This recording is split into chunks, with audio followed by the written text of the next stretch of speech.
গুরুত্বপূর্ণ 10খানা খবর আমরা 3 মিনিটের মধ্যে শোনাবো। খুব গুরুত্বপূর্ণ খবরের মধ্যে বেশ কিছু যে কী রয়েছে সেগুলো বলবো। আজ অর্থাৎ 5 আগস্ট 2026 বেশ কিছু ইনফরমেশন আমি দিতে চলেছি। নতুন থাকলে সাবস্ক্রাইব করে রেখে দেবেন। সবচেয়ে বড় যে পয়েন্টের কথা বলি সেটা হচ্ছে এলআইসি আজকে কিন্তু যেটা পাওয়া গেল সে খবর সেটা হচ্ছে এরা তাদের স্টেক মানে গভর্নমেন্ট স্টেকটা সেল করছে। এর আলটিমেট রেজাল্ট কিন্তু পজিটিভ আসবে এবং যেটা গভর্নমেন্ট যেটা ফ্রি ফ্লোট বাড়বে এবং স্টেবিলিটি বাড়বে যত সেল হবে। সেকেন্ড ওয়ান দিকে যাবো, সেটা খুব ইন্টারেস্টিং খবর, সেটা হচ্ছে ডিএলএফের কিন্তু Q1 আর্নিং একটা পজিটিভ জায়গা দেখিয়েছে, যেটা আলটিমেট ইম্প্যাক্ট যারা বলছে রিয়েল এস্টেটের ক্ষেত্রে আমরা একটা পজিটিভ ব্যাপার দেখাতে পেরেছি। সেই কারণের জন্য জি এন্টারটেনমেন্ট এন্টারপ্রাইজ তাদের ক্ষেত্রে সেবি কিছু রেগুলেশন নিয়ে এসছে এবং অ্যাকশন নেওয়ার চেষ্টা করছে, রেগুলেটরি অ্যাকশন বলে এটাকে।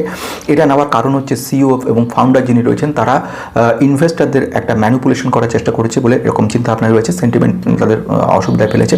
4 নম্বর পয়েন্টের দিকে যাব, আইটিসির ক্ষেত্রে একটা বড় লেভেলে ভলিউম গ্রোথ দেখা যাচ্ছে। যেখানে রেজাল্ট খারাপ করছে সেখানে ভলিউম গ্রোথ কেন বাড়ছে, তার পিছনে কারণ রয়েছে দুটো। প্রথম কারণ যেটা সেটা বলছে যদিও আইটিসি টোব্যাকো সেকশনটার মধ্যে প্রফিটেবিলিটি নেই, কিন্তু অন্য সেকশন যদি দেখে নাও, যেখানে যেরকম মনে করো নাও paper industries, paper board etcetera, সেখানে কিন্তু 24% বেশি রেভিনিউ গ্রোথ দেখেছি। এবং যদি দেখে নিই ফাস্ট মুভিং কনজিউমার গুড বা বিভিন্ন আইটিসি হোটেলের দিকে, সেখানে কিন্তু প্রফিটেবিলিটি ভালো রয়েছে। অর্থাৎ এই ব্যাপারটার ক্ষেত্রে আলটিমেটলি দেখা যাচ্ছে যে ভবিষ্যতেও কিন্তু ভালো হতে পারে। এবং আরেকটা ইন্টারেস্টিং পয়েন্ট বলবো, সেটা হচ্ছে সিগারেটের দাম যখন এভাবে গভর্নমেন্ট চাপিয়েছে, সিগারেটের দাম কিন্তু ওরা বাড়ায়নি বা সামান্য পরিমাণ বাড়িয়েছে, রেডিক্যাল চেঞ্জেস করেনি। এইগুলো আলটিমেটলি ইম্প্যাক্ট ফেলেছে।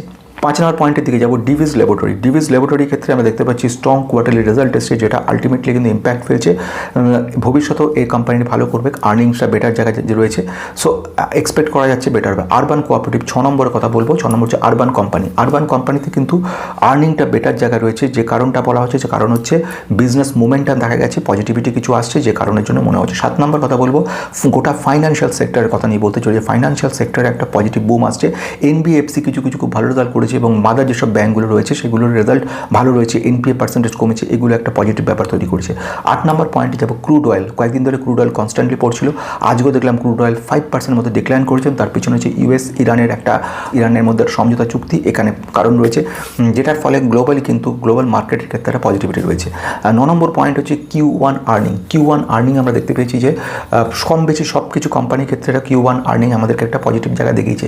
জাস্ট সেই কারণের জন্য ফরেন ইনস্টিটিউশনাল ইনভেস্টর কিন্তু প্রচুর পরিমাণে ইনভেস্ট করেছে এবং কন্টিনিউ ইনভেস্টমেন্ট তাদের বাড়ানো শুরু করেছে। তাহলে Q1 রেজাল্টে সবচেয়ে বড় কথা, প্রাইসটা বড় কথা না, এটা কিন্তু তাদের এফআইআর শিখিয়ে গেল।